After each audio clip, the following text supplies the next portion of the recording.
দেখতে পাচ্ছ বন্ধুরা, এই পাহাড়ের টপ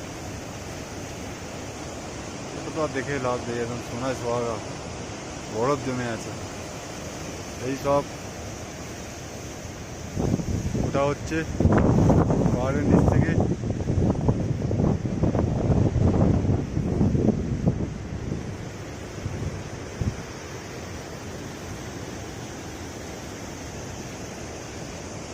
এই পাহাড়ে ঝর্ণা জল পড়ছে।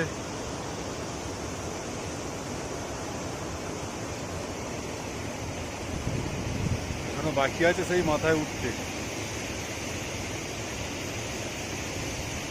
আমার বন্ধুরা এখনো উঠতে পারেনি, নিচে আছে।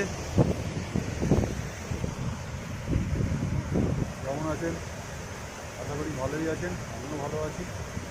সবাই ভালো থাকবেন।